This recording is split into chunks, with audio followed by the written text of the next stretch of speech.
Today is the 82nd day of the practice of the Bhagavad Gita. And as usual, I have chosen a shlok, the 25th shlok of the 14th adhyay, or verse number 25 of chapter 14. Let's chant it. Manapamanayotsthulya Tulyo mitra ripakshayo Sarvarambha parityagi Gunatita sa uchyate. Bhagavan tells Arjun, he who is equipoised in honor or ignominy is alike towards a friend or an enemy and has renounced the sense of doership in all undertakings, is said to have risen above the three gunas. So as you know, for the last 3 or 4 days, we have been talking about the questions that Arjun asked Bhagavan Krishna regarding a Gunatit.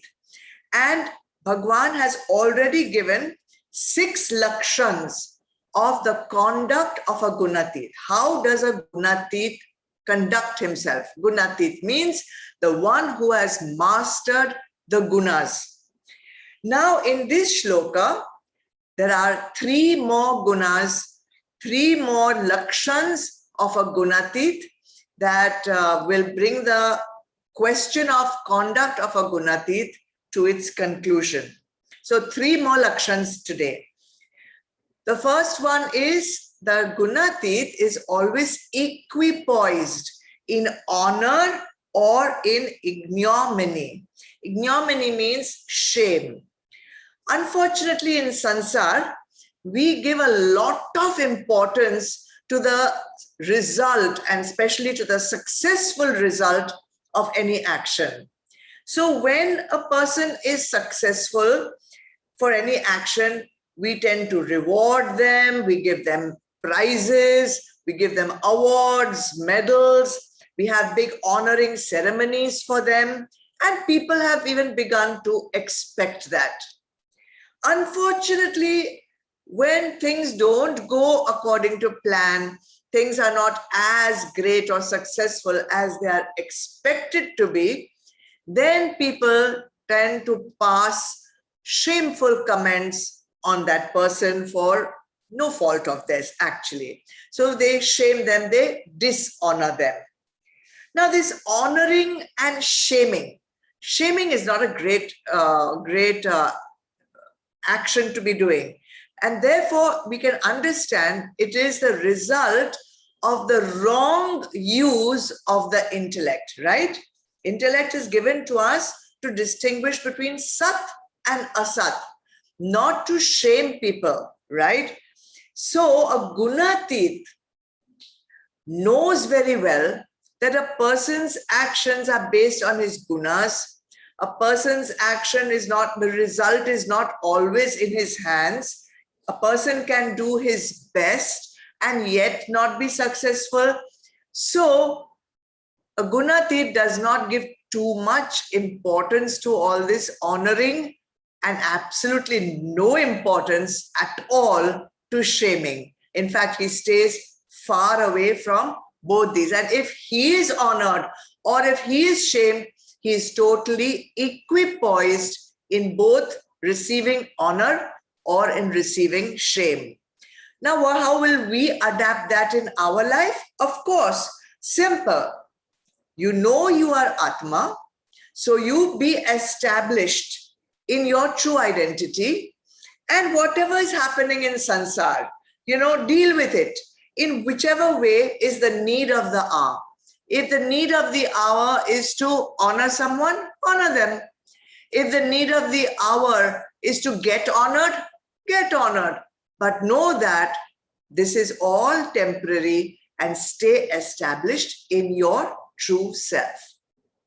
Then Bhagavan gives the second lakshan of this shloka. A Gunatit is alike towards a friend or an enemy. Now, can you imagine a Gunatit ever imagining that anyone is his enemy? First and foremost, a Gunatit will never even consider that anyone is his enemy. Why? Because a Gunatit can see the divine spark in each one. A Gunatit knows that all this, what is visible outside, is not the real you, and he focuses on the inner divine spark, which is the true identity of each and every one. So he will treat each person the same, whether that person is doing something good for you and being your friend, or someone is not doing something good for you and is perhaps appears to be an enemy. Bhagavan says a Gunatit will take both of them absolutely equally, because he's not focused on the outside, he's focused on the inner true identity. What should we do? Have samadrishti towards everyone, knowing fully well that we are all actually divine beings in essence, which is beyond Nam and beyond Roop. The third Lakshan here is a Gunatit has renounced the sense of doership in all undertakings. Now, this is obvious. This is obviously obvious, because to reach the state of Gunatit, one must have already cleared so much mal, so many impurities in one's antakaran through the practice of karma yoga. You know that the practice of karma yoga is the process of purification of our antakaran.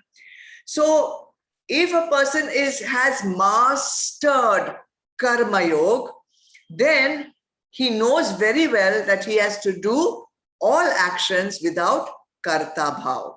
So his antakaran is completely purified. There is no ahankar in any of his actions. There is no ownership of doership. He is simply doing everything as an instrument of the divine. So if we also were to take that as a role model and do all our actions also devoting them to Bhagwan, and in every action we should have an appreciation of the contribution of others in our action, the contribution of Bhagwan in our action, that contribution of nature in our actions. All these contributions are helping us make this action possible. Therefore, there is no I did this. There is no ahankar of I. Therefore, if you do that, you will also be able to renounce the sense of doership in all undertakings. So in all, there are 9 Lakshans of how a Gunatit would conduct himself. And if we start, adopting all those 9 Lakshans in our own life, we will also be behaving like a Gunatit. And that is the journey that we are all on. There is still one more question. Remember that Arjun has asked Bhagwan Krishna, and that I will take tomorrow. Let's chant right now.